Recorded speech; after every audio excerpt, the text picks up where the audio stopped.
અક્ષર પુરુષોત્તમ મહારાજની જય. મહંત સ્વામી મહારાજની જય.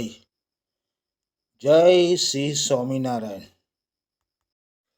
મિત્રો, એક કંપની હતી. તે કંપનીમાં 100 માણસનો સ્ટાફ હતો.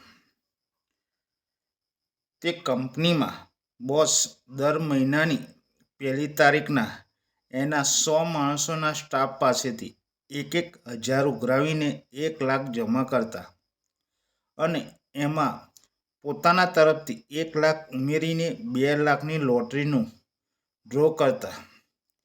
એમાં જેનું નામ નીકળતું એને 2 લાખ રૂપિયાનું બક્ષિસ રૂપે મળતા.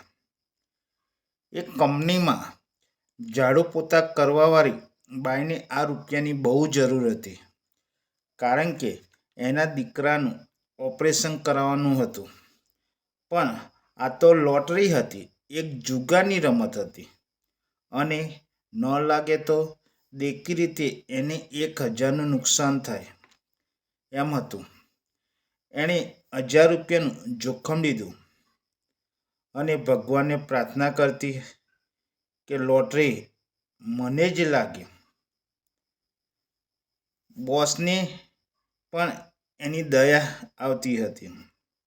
એને પણ એ ચાહતા હતા કે આ ઇનામ એને જ લાગ્યું.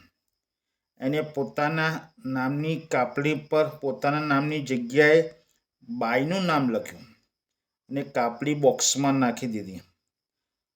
આમ તો 100 માણસોનો સ્ટાફમાં એક નામ જતું કરવાથી ઇનામ એને જ લાગશે એવી શક્યતા બહુ ઓછી હતી. છતાં એમની ધાર્મિક લાગણી એમને એવું કરાવ્યું. બધાની કાપલી એકઠી થયા બાદ લોટરી ધોનો સમય આવી ગયો. બોસે એક કાપલી કાઢી. કામવાળી બાઈ અને બોસ અને તમામ સ્ટાફની ધડકન વધી ગઈ. હવે કોનું નામ નીકળશે એની આતુરતાથી સૌ રાહ જોઈ રહ્યા હતા. એક જ પળમાં બોસે વિજેતાનું નામ ઘોષિત કર્યું અને જાણે ચમત્કાર થયો. એ નામ કામવાળી બાઈનું જ હતું. એની આંખમાં હરખના આંસુ છલકાઈ ગયા. બોસની આંખો પણ ભીજાઈ ગઈ. બોસે કામવાળી બાઈને ઇનામની રકમનું કવર આપ્યું ત્યારે બાઈએ આંખમાં આંસુ સાથે કહ્યું કે મારા દીકરાને કોઈ ભય નથી. હું મારા દીકરાનું ઓપરેશન કરાવી શકીશ. સાચે જ હું નસીબદાર છું. મારા પર ભગવાનની અસીમ કૃપા છે.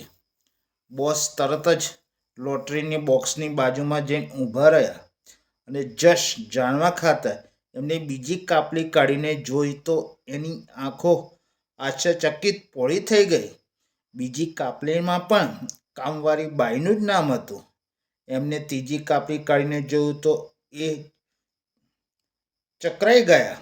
ત્રીજીમાં પણ એનું જ નામ હતું. પછી તો એમણે એક પછી એક તમામ કાપલી જોઈ તો દરેકમાં એનું જ નામ લખેલું હતું. એમની છાતી ગર્વથી ફૂલાઈ ગઈ.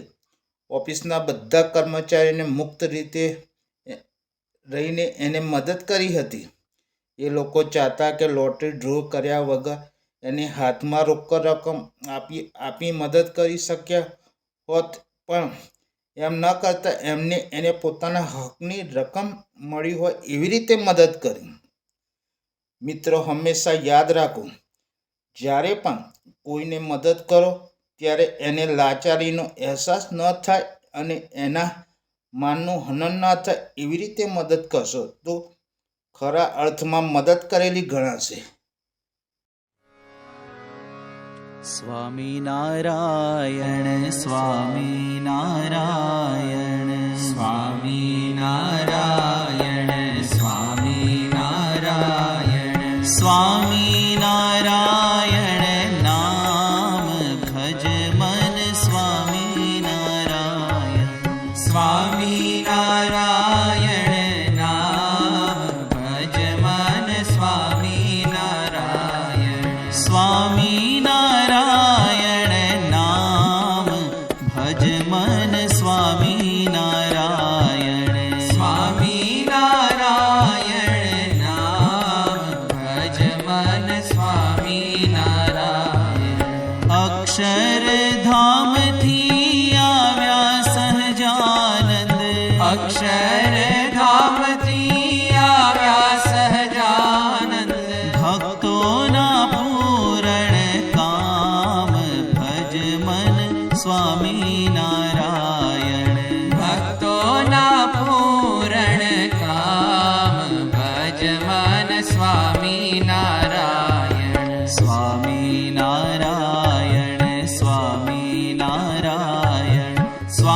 નારાયણ